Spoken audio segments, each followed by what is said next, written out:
Krishnan, it's highly unusual for a war crimes trial to start so soon after the alleged offence. But this morning, this young 21-year-old Russian soldier appeared in court here in Kyiv, accused of killing an unarmed civilian.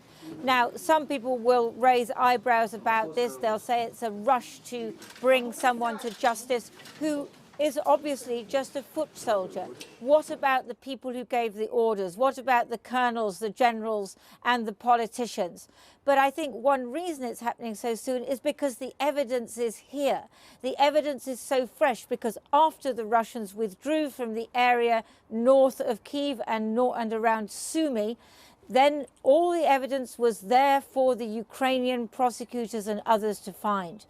We went out in the area around Kyiv, north of Kyiv, and you know, people are burying their dead every day, and everyone has a story of an atrocity that's being committed. It's extraordinary to find out how much brutality was meted out to ordinary Ukrainian civilians by the Russians who came in and occupied their villages. We went to Sydorovychi, and you know, what we found there was not so much anger, it wasn't fury, it was a sense of shock and overwhelming grief.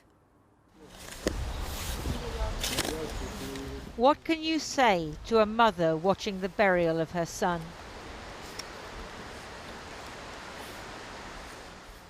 A young man killed by a bullet from a Russian rifle, an arbitrary victim of the cruelty of war and occupation. Сама не можу перенести це все, думаю, що він прийде додому. Він вже не прийде вже. Двоє діток осталося. Моя внучка осталося в мене. Wind whips through the graveyard at Sydorovychi. The local authorities are worried the Russians may have planted landmines here, as if they could kill the dead a second time. On February the 27th, Yevhen Komarenko went with his brother to see if friends in a neighbouring village needed help. Then Russian troops pulled up. They separated the brothers. Русські мене зв'язали наручники отак, і вже і кляпа. Вона наручники навіть сюди осталися. А тоді кричить там один старший, цей русський, стріляй прямо в голову. Вийшов, відкрив двері, брат лежить. Хотів його, відтягнути його, десь, тягнути його, а бачу, вже БРДМ летить через поле. Я тоді теж втік. For 2 weeks afterwards, Vitaly couldn't speak. He's still in shock, unable to take in what happened. Yevhen's wife, Valentina, is felled by grief. Her husband was only 25, and his mother can't stop thinking about what nearly happened too, the day the Russian soldiers came for her daughters. Попросив, кажу, стріляйте в мене, кажу, такі дівочок моїх не чіпайте. Що ж вони вам зробили, ці дітки? Хотіли забрати, допитувати їх. От. А я давай плакати, давай причитувати, кажу, так не можна робити. Кажу, німці таке не робили, як ви робите. Правда, мене серце схватило. От, і вони відпустили їх, двоє чоловік. А денький стояв молоденький водитель русський, він аж плакав. Він нічого, видно, не мог зробити. Видно, йому серце, може, заболіло, не знаю я.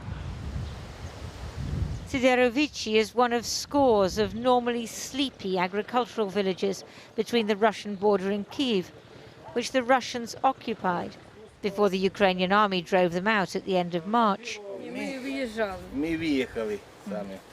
They looted pretty much everything they could get their hands on. Детские рюкзаки, сумки, портфелі, чемодани, ноутбука забрали принтера, одяг дитячий, там взуття дитяче, одяг. Там ще інструменти з гаража позабирали. 7 houses in the village were destroyed, some by shelling, others by Russian forces firing into them, possibly because they suspected, rightly, that villagers were providing information to the Ukrainian army. Tetiana's son was at home the first time they came. 20 числа ввечері під'їхали на танку.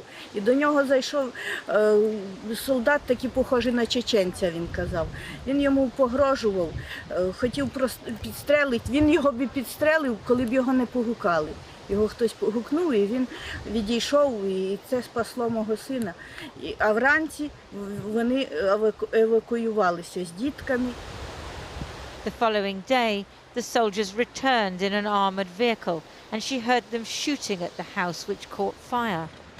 When they arrived at her house opposite, saying they came in peace, she just scoffed. The mothers of Sydorovychi refused to be cowed by the Russians occupying their village. But in the end, Lyudmila couldn't protect her son.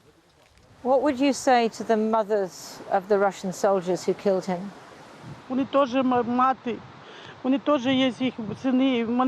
Мене дитину забрали, вони за що? За що моє дитя вони вбили? Що вони погано зробили? Чого вони сюди прийшли воювати? Є Бог на світі. Хай так накаже, щоб вони знали як.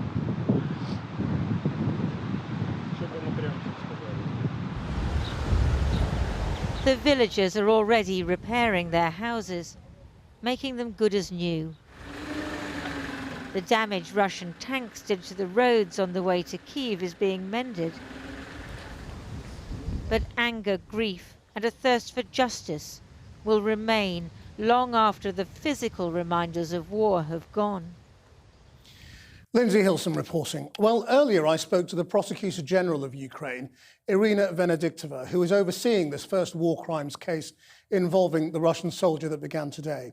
And I started by asking if there is a danger this will be seen as a rushed show trial. You know, wheel of justice started turning and this process will yield results. We have so huge evidences about specific cases.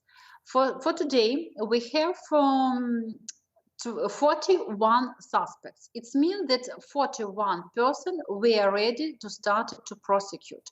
Today, the first Russian sergeant, a commander of tank division, appears before the court for these actions. Is accused of killed an unarmed civilian with an AK-74 in the village of Chupakivka on February 28.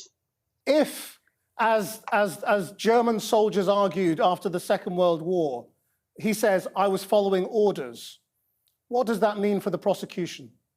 Any case, it is question about common responsibility of soldiers, commanders, and commander-in-chief. In this chain, I understand that we should collect all evidences, and then we should be ready to be not only in Ukrainian courts. Then we have, of course, possibility of International Criminal Court, which has prosecutor of International Criminal Court has competence to investigate war crimes and crimes against humanity here in Ukraine. Our journalists today in Ukraine for this program have reported from one village talking to the people there about alleged war crimes, again, of Russian soldiers shooting unarmed civilians. Are you going to go after each one of these cases? We try to take all cases. For this moment, it's more than 11,000 cases. But again, it's a question of time. We are limited by time and human resources. But all cases should be good, effective investigation, and then all war criminals should stay before court. This is our main goal. Let me just ask you one last point then. How important is it to you that these soldiers also get a proper defense? We will do it as the civilized prosecutors of European family with high European standards. It's very important because we are now in the fighting in this war only because our citizens in 2014 decided to be a member of European family. Our people Ukrainian people, we don't want to live with Russian Federation and be as these people. We want to live in free world, in civilized world, in democratic world. And this is our values. It is the answer of your question. I will do everything with my values of European person. Irina Venediktova, thank you very much indeed. Thank you very much.